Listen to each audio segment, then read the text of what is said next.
ವೀಕ್ಷಕರೇ, ಎಲ್ಲರೂ ಕಾಯುತ್ತಿದ್ದ ಶ್ರೀಕೃಷ್ಣ ಜನ್ಮಾಷ್ಟಮಿ ಬಂದೇ ಬಿಟ್ಟಿದೆ. ಶ್ರೀಕೃಷ್ಣನ ಜನ್ಮಾಷ್ಟಮಿಯನ್ನು ಆಚರಿಸಿದರೆ ವರ್ಷದ 12 ಸಂಕ್ರಾಂತಿ ವ್ರತ ಮತ್ತು 12 ಏಕಾದಶಿ ವ್ರತದ ಸಂಪೂರ್ಣ ಫಲ ನಿಮಗೆ ಸಿಗುತ್ತದೆ. ಶ್ರೀಕೃಷ್ಣ ಜನ್ಮಾಷ್ಟಮಿಯ ದಿನ ಕೃಷ್ಣನ ಆರಾಧನೆ ಮಾಡುವ ಮೂಲಕ ಕೃಷ್ಣನ ಪ್ರೀತಿಗೆ ನೀವು ಪಾತ್ರರಾಗಬಹುದು. ಭಕ್ತಿಯಿಂದ ಈ ರೀತಿಯಾಗಿ ಶ್ರೀಕೃಷ್ಣ ಜನ್ಮಾಷ್ಟಮಿಯಂದು ಕೃಷ್ಣನ ಆರಾಧನೆ ಮಾಡಿದರೆ ನಿಮ್ಮ ಜನ್ಮಾಂತರಗಳ ಕರ್ಮ ಕಳೆದು ಪಾಪ ಕಳೆದು ಜೀವನದಲ್ಲಿ ಭಗವಂತನ ಅನುಗ್ರಹದಿಂದ, ಭಗವಂತನ ಸಾಕ್ಷಾತ್ಕಾರದಿಂದ ನಿಮ್ಮ ಜೀವನ ಬದಲಾಗಿ ಹೋಗುತ್ತದೆ. ಲೋಕ ಕಲ್ಯಾಣಕ್ಕಾಗಿ ಧರೆಗಿಳಿದು ಬಂದ ಶ್ರೀಕೃಷ್ಣನ ಸಂಪೂರ್ಣ ರಕ್ಷಣೆ, ಅನುಗ್ರಹ ಸದಾ ನಿಮ್ಮ ಮೇಲೆ ಇರುತ್ತದೆ. ಈ ವರ್ಷ 2025ರಲ್ಲಿ ಆಗಸ್ಟ್ 16 ಶನಿವಾರದಂದು ವಿಶ್ವದಾದ್ಯಂತ ಶ್ರೀಕೃಷ್ಣ ಜನ್ಮಾಷ್ಟಮಿಯನ್ನು ಆಚರಿಸಲಾಗುತ್ತಿದೆ. ಶ್ರೀಕೃಷ್ಣ ಜನ್ಮದಿನವನ್ನು ಶ್ರೀಕೃಷ್ಣ ಜನ್ಮಾಷ್ಟಮಿ ಎಂದು ಆಚರಿಸಲಾಗುತ್ತದೆ. ವಿಷ್ಣುವಿನ 8ನೇ ಅವತಾರವಾದ ಶ್ರೀಕೃಷ್ಣ ಭಾದ್ರಪದ ಮಾಸದ ಕೃಷ್ಣ ಪಕ್ಷದ ಅಷ್ಟಮಿಯಂದು ಜನಿಸಿದ ದಿನವಾಗಿದೆ. ಪಂಚಾಂಗದ ಪ್ರಕಾರ ಭಾದ್ರಪದ ಮಾಸದ ಕೃಷ್ಣ ಪಕ್ಷದ ಅಷ್ಟಮಿ ತಿಥಿ ಆಗಸ್ಟ್ 15ನೇ ತಾರೀಕು ರಾತ್ರಿ 11:49 ಪ್ರಾರಂಭವಾಗುತ್ತದೆ. ಆದರೆ ಈ ತಿಥಿ ಆಗಸ್ಟ್ 16 ಅಂದರೆ ಶನಿವಾರ ರಾತ್ರಿ 9:34 ಕೊನೆಗೊಳ್ಳುತ್ತದೆ. ಅಂತಹ ಪರಿಸ್ಥಿತಿಯಲ್ಲಿ ಉದಯ ತಿಥಿಯ ಆಧಾರದ ಮೇಲೆ ನೋಡುವುದಾದರೆ ಆಗಸ್ಟ್ 16ರಂದು ಶ್ರೀಕೃಷ್ಣ ಜನ್ಮಾಷ್ಟಮಿಯನ್ನು ಆಚರಿಸಬೇಕಾಗುತ್ತದೆ. ಹಾಗಾಗಿ ವೀಕ್ಷಕರೇ, ಆಗಸ್ಟ್ 16 ಶನಿವಾರದಂದು ಶ್ರೀಕೃಷ್ಣ ಜನ್ಮಾಷ್ಟಮಿ ಆಚರಣೆಯನ್ನು ಮಾಡಿ ಶ್ರೀಕೃಷ್ಣನ ಅನುಗ್ರಹವನ್ನು ಸಂಪೂರ್ಣವಾಗಿ ಪಡೆದುಕೊಳ್ಳಬಹುದು. ಹಾಗಾದರೆ ಯಾವ ರೀತಿ ಪೂಜೆ ಮಾಡಬೇಕು, ಯಾವ ರೀತಿ ಭಗವಂತನ ಆರಾಧನೆ ಮಾಡಬೇಕು ನೋಡೋಣ. ಪ್ರತಿಯೊಬ್ಬರು ಕಮೆಂಟ್ ಬಾಕ್ಸ್ನಲ್ಲಿ ಭಕ್ತಿಯಿಂದ ಜೈ ಶ್ರೀಕೃಷ್ಣ ಅಂತ ಕಮೆಂಟ್ ಮಾಡಿ, ವಿಡಿಯೋವನ್ನು ತಪ್ಪದೇ ಲೈಕ್ ಮಾಡಿ. ಮೊದಲನೆಯದಾಗಿ ಶ್ರೀಕೃಷ್ಣ ಜನ್ಮಾಷ್ಟಮಿ ದಿನ ಬೆಳಗ್ಗೆ ಸೂರ್ಯೋದಯದ ಒಳಗೆ ಎದ್ದು ಸ್ನಾನ ಮಾಡಬೇಕು. ಸ್ನಾನ ಮಾಡುವಾಗ ಶ್ರೀಕೃಷ್ಣನ ಯಾವುದೇ ಒಂದು ನಾಮಸ್ಮರಣೆ ಮಾಡುತ್ತಾ ಸ್ನಾನ ಮಾಡಿ. ನಂತರ ಇಡೀ ದಿನ ವ್ರತವನ್ನು ನೀವು ಮಾಡಬೇಕಾಗುತ್ತದೆ. ಸ್ನಾನ ಮಾಡಿದ ನಂತರ ದೀಪವನ್ನು ಬೆಳಗಿಸಿ, ಮೊದಲನೇದಾಗಿ ದೇವರ ಕೋಣೆಯಲ್ಲಿ ದೀಪವನ್ನು ಬೆಳಗಿಸಿದ ನಂತರ ಸಂಕಲ್ಪವನ್ನು ಮಾಡಬೇಕು. ನಿನ್ನ ಸೇವೆಗೋಸ್ಕರ, ನಿನ್ನ ಪ್ರೀತಿಗೋಸ್ಕರ, ನಿನ್ನ ಅನುಗ್ರಹಕ್ಕೋಸ್ಕರ ಶ್ರೀಕೃಷ್ಣ ಜನ್ಮಾಷ್ಟಮಿ ವ್ರತವನ್ನು ಮಾಡ್ತಾ ಇದ್ದೀನಿ. ಈ ವ್ರತವನ್ನು ಮಾಡುವ ಯೋಗ ಭಾಗ್ಯವನ್ನು, ಶಕ್ತಿಯನ್ನು, ಭಕ್ತಿಯನ್ನು ಅನುಗ್ರಹಿಸು ತಂದೆ ಅಂತ ಪ್ರಾರ್ಥನೆ ಮಾಡಿಕೊಳ್ಳಿ. ನಂತರ ಎಂದಿನಂತೆ ಪೂಜೆಯನ್ನು ಮಾಡಿ. ಜನ್ಮಾಷ್ಟಮಿಯ ದಿನ ಇಡೀ ದಿನ ಉಪವಾಸದಿಂದ ಇರಬೇಕು. ರಾತ್ರಿಯ ಸಮಯದಲ್ಲಿ ಶ್ರೀಕೃಷ್ಣನ ಆರಾಧನೆಯನ್ನು ಮಾಡಬೇಕು. ಶನಿವಾರ ದಿನ ರಾತ್ರಿ 8:22 ಭರಣಿ ನಕ್ಷತ್ರ ಇರುತ್ತೆ. ರಾತ್ರಿ 8:22 ನಂತರ ರೋಹಿಣಿ ನಕ್ಷತ್ರ ಬರುತ್ತೆ. ಶ್ರೀಕೃಷ್ಣ ಪರಮಾತ್ಮ ಜನಿಸಿದ್ದು ರೋಹಿಣಿ ನಕ್ಷತ್ರದಲ್ಲಿ. ಹಾಗಾಗಿ ಈ ಸಮಯದಲ್ಲಿ ನೀವು ಪೂಜೆ ಮಾಡುವುದು ಅತ್ಯುತ್ತಮ.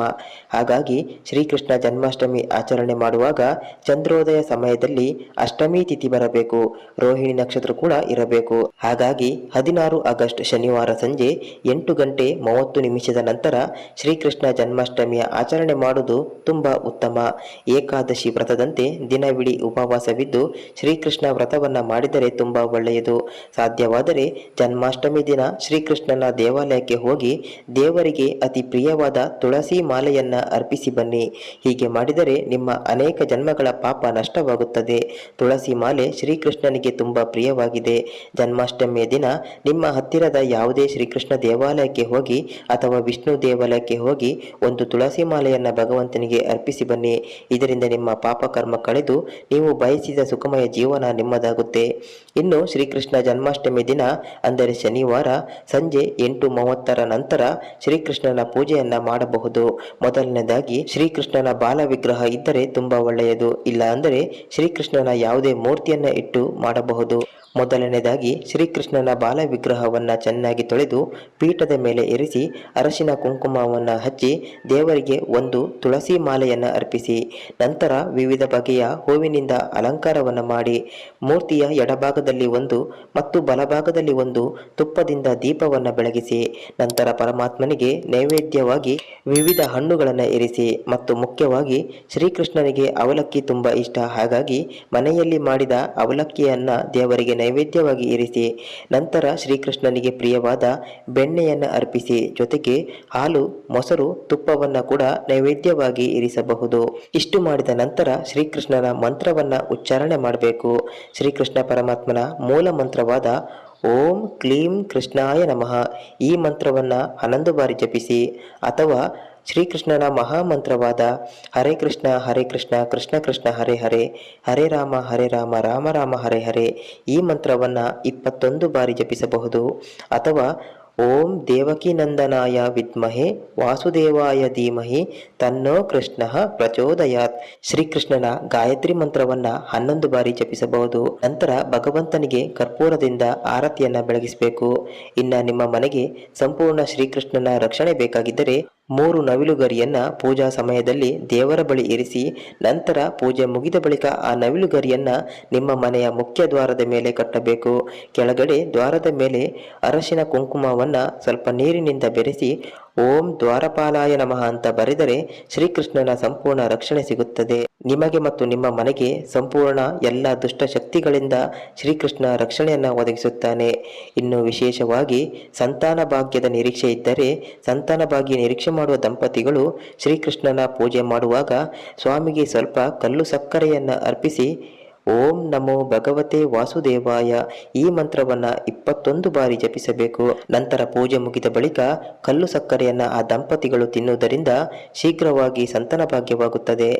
ಆಗಸ್ಟ್ 17 ಭಾನುವಾರ ಬೆಳಗ್ಗೆ ಉಪವಾಸವನ್ನ ಮುಗಿಸಿ ಶ್ರೀಕೃಷ್ಣ ದೇವರಿಗೆ ಧನ್ಯವಾದವನ್ನ ಹೇಳಬೇಕು. ನಿಮ್ಮ ಬೇಡಿಕೆ ಏನು, ಜೀವನದಲ್ಲಿ ಯಾವ ಸಮಸ್ಯೆ ಪರಿಹಾರ ಆಗಬೇಕು, ಕೃಷ್ಣನ ಬಳಿ ಹೇಳಿಕೊಳ್ಳಬೇಕು. ಇನ್ನು ಶ್ರೀಕೃಷ್ಣನಿಗೆ ಅರ್ಪಿಸಿದ ಬಾಳೆಹಣ್ಣನ್ನ ಅಥವಾ ಇತರೆ ಫಲವನ್ನ ಗೋಮಾತೆಗೆ ಅರ್ಪಿಸುವುದರಿಂದ ನಿಮ್ಮ ಜೀವನದಲ್ಲಿ ಮುಂದೆ ಬರ್ತಕ್ಕಂಥ ಅನೇಕ ಕಷ್ಟ ನಷ್ಟಗಳಿಂದ ಭಗವಂತ ನಿಮ್ಮನ್ನ ರಕ್ಷಣೆ ಮಾಡ್ತಾನೆ.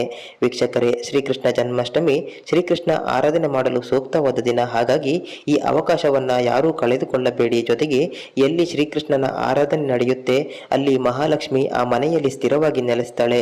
ಹಾಗಾಗಿ ಅಪಾರ ಧನ ಸಂಪತ್ತು ನಿಮ್ಮ ಮನೆಯಲ್ಲಿ ಬರಬೇಕಂದ್ರೆ ಶ್ರೀಕೃಷ್ಣ ಜನ್ಮಾಷ್ಟಮಿಯ ದಿನ ಕೃಷ್ಣನ ಆರಾಧನೆಯನ್ನ ತಪ್ಪದೆ ಮಾಡಿ. ಈ ವಿಡಿಯೋವನ್ನ ನಿಮ್ಮ ಸ್ನೇಹಿತರಿಗೆ, ಕುಟುಂಬದವರಿಗೆ ತಕ್ಷಣ ಶೇರ್ ಮಾಡಿ. ಅವರು ಕೂಡ ಸ್ವಾಮಿಯ ಆರಾಧನೆ ಮಾಡಲು ಅವಕಾಶ ಮಾಡಿಕೊಡಿ. ಇದೇ ರೀತಿಯ ಹೆಚ್ಚಿನ ವಿಡಿಯೋಗಳನ್ನು ನಿರಂತರವಾಗಿ ಪಡೆಯಲು ಈ ಕೂಡಲೇ ಸಬ್ಸ್ಕ್ರೈಬ್ ಮಾಡಿಕೊಳ್ಳಿ. ವಿಡಿಯೋವನ್ನು ಲೈಕ್ ಮಾಡಿ, ಕಮೆಂಟ್ ಬಾಕ್ಸ್ನಲ್ಲಿ ಜೈ ಶ್ರೀಕೃಷ್ಣ ಅಂತ ತಪ್ಪದೆ ಕಮೆಂಟ್ ಮಾಡಿ. ಎಲ್ಲರಿಗೂ ಶ್ರೀಕೃಷ್ಣ ಜನ್ಮಾಷ್ಟಮಿಯ ಶುಭಾಶಯಗಳು.